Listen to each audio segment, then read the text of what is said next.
এই রেসিপিটা বানানোর জন্য আমি এখানে একটা কুকার বসিয়ে নিচ্ছি। কুকারটা বসানোর আগে আঁচটাকে পুরোপুরি ধিমি করে নিচ্ছি। এবার এখানে আমি 2 চামচের মতো তেল দিয়ে দেবো।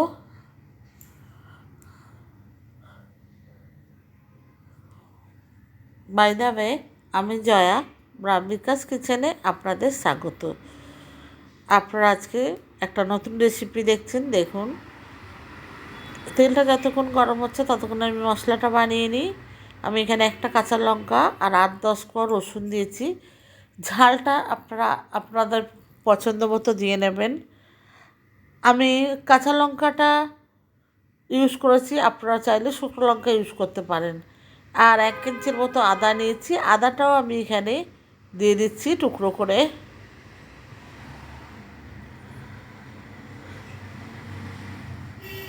আর একটা পেঁয়াজ নিয়েছি, পেঁয়াজটাকেও আমি এখানে বড় বড় টুকরো করে দিয়ে দিচ্ছি। দিয়ে আমি একটা পেস্ট বানিয়ে নেব।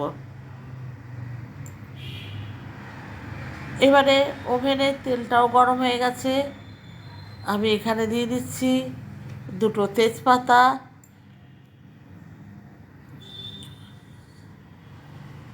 আর দিয়ে দিচ্ছি কিছুটা গোটা গরম মশলা। তেজপাতা আর গোটা গরম মশলা কিছুটা ভেজে নেব। বন্ধুরা, নতুন বন্ধু যদি কেউ থেকে থাকেন আমার চ্যানেলে, তাহলে আমি অনুরোধ করব আমার চ্যানেলটাকে সাবস্ক্রাইব করে আমার পাশে থাকবেন এবং পাশে থাকা বেল আইকনটা অতি অবশ্যই প্রেস করে দেবেন, যাতে আমার কোনো ভিডিও আপলোড হলে সবার প্রথম আপনাদের কাছে পৌঁছায়। আবার পুরনো বন্ধুরা, আপনারা এতদিন যেভাবে সাপোর্ট করেছেন, আশা করছি সেভাবেই সাপোর্ট করে আমার পাশে থাকবেন। ফেসবুক পেজ থেকে যদি কেউ দেখে থাকেন আমার ভিডিওটা, তাহলে আমার পেজটাকে ফলো করার অনুরোধ রইল। এবার এখানে আমি 1 চামচ ঘি দিয়ে দিলাম। দিয়ে এবার এটাকে আমি একটু ভেজে নেবো, আরেকটু ভেজে নেবো। আর বন্ধুরা, প্লিজ কেউ স্কিপ করে দেখবেন না। আমি হাত জোর করে আপনাদের রিকোয়েস্ট করছি, প্লিজ স্কিপ করে দেখবেন না, ভিডিওটা পুরো দেখুন। এবার আমি একটা বড় পেঁয়াজ নিয়েছি, নিয়ে ভালো করে টুকরো করে নিয়েছি। নিয়ে পেঁয়াজটাকে আমি একটু লাল লাল করে ভেজে নেব, নেড়ে ছেড়ে। আর পুরো ভিডিওটা দেখে আমার সঙ্গে থাকুন, আমার পাশে থাকুন, কারণ আপনাদের ছাড়া এ পথ চলা অসম্ভব। সুতরাং প্লিজ বন্ধুরা, পাশে থাকুন এবং ভিডিওটা শেষ পর্যন্ত দেখুন। ভালো লাগলে অতি অবশ্যই লাইক, শেয়ার, কমেন্টস করবেন। এবার আমি আদা, রসুন, কাঁচা লঙ্কার যে পেস্টটা বানিয়েছিলাম, পেঁয়াজ, সে পেস্টটা আমি এখানে দিয়ে দিলাম। দিয়ে আমি আবার কষিয়ে নেব একটুখানি।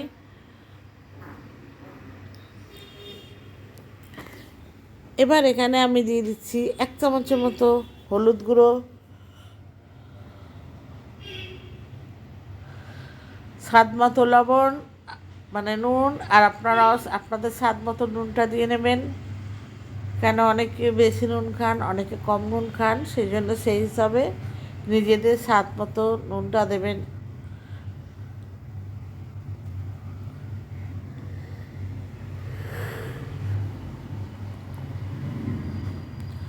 আর দিয়ে দিচ্ছি এখানে বিরিয়ানির মশলা,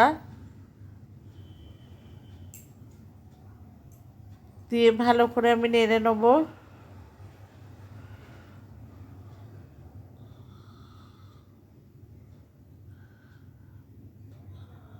কষানো হয়ে গেছে। এবার আমি এখানে দিচ্ছি কেওড়া জল একটুখানি, আর দিয়ে দিচ্ছি রোজ ওয়াটার মানে গোলাপ জল কিছুটা পরিমাণ, ওই 1.5 চামচের মতো।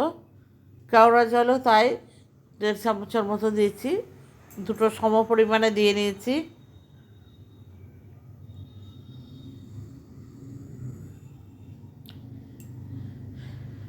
এবার দিয়ে দিলাম একটুখানি গরম মশলা,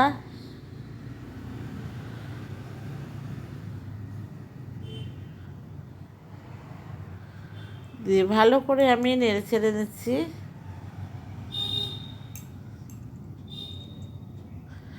এদিকে আমি 750 মতো চিকেন নিয়েছি।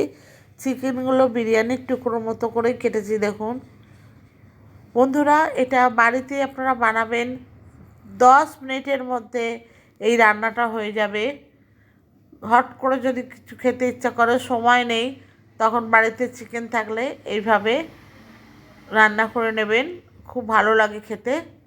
এবার আমি চিকেনগুলোকে দিয়ে ভালো করে কষিয়ে নিচ্ছি, যাতে সমস্ত মশলাগুলো চিকেনের মধ্যে মানে ঢুকে যায়। ভালো করে কষিয়ে নিচ্ছি।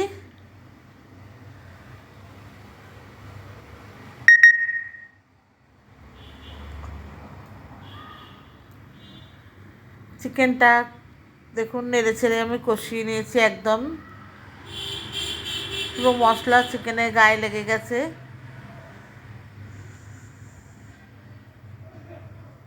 এবার আমি এখানে পরিমাণ মতো জল দিয়ে দিলাম,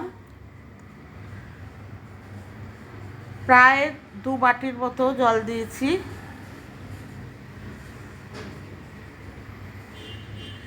যেই বাটিটা মাপে আমি রাইস নেব, ঠিক সেই বাটিটার মাপেই আমি 2 বাটি জল দিয়েছি।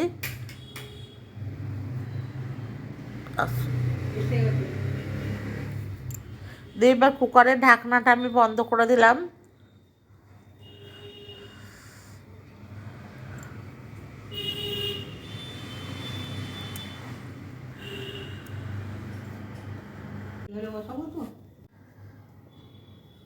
একটা সিটির পর আমি ঢাকনাটা খুলে দিয়েছি। প্রেশারটা মানে হাওয়াটাও বেরিয়ে গেছে, দেখুন একটু জল আছে। এবার আমি কিছুটা বিরিয়ানির চাল ভিজিয়ে রেখেছিলাম 2-3 ঘন্টা। একটা বাটি মাপে আমি বিরিয়ানির চাল ভিজিয়েছিলাম, সেই বাটিরই 1 বাটি চাল আমি কুকারের মধ্যে দিয়ে দিচ্ছি।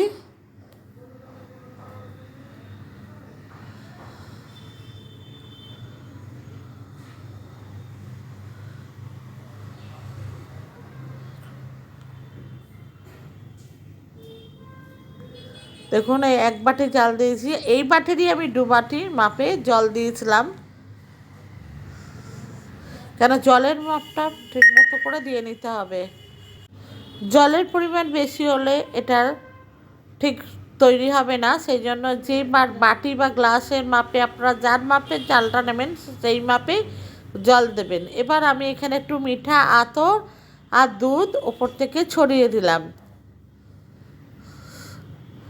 আপনারা চাইলে বেরেস্তা বানিয়ে ওপরে দিতে পারেন, সেটা আরও ভাত স্বাদ হবে খেতে।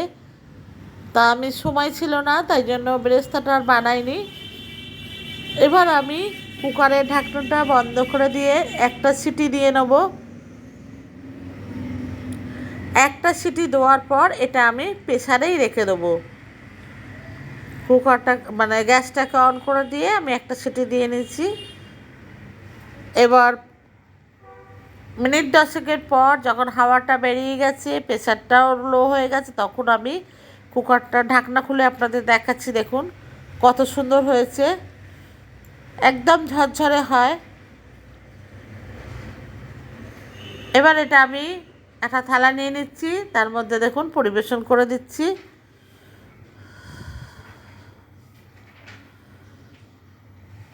দেখুন বন্ধুরা কত সুন্দর হয়েছে।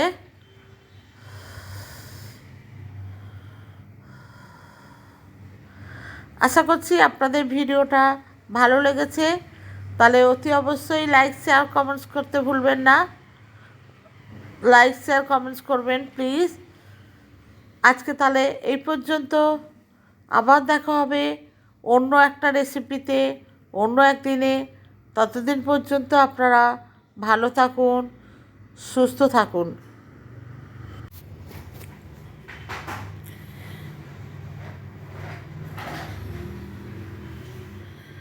এবং ভিডিও শেষে অতি অবশ্যই লাইক আর কমেন্টস করবেন, পারলে শেয়ারও করে দেবেন।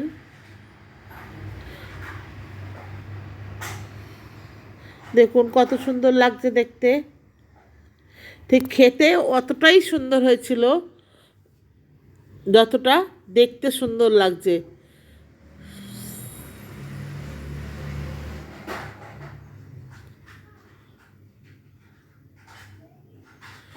ভিডিওটি শেষ পর্যন্ত দেখার জন্য ধন্যবাদ।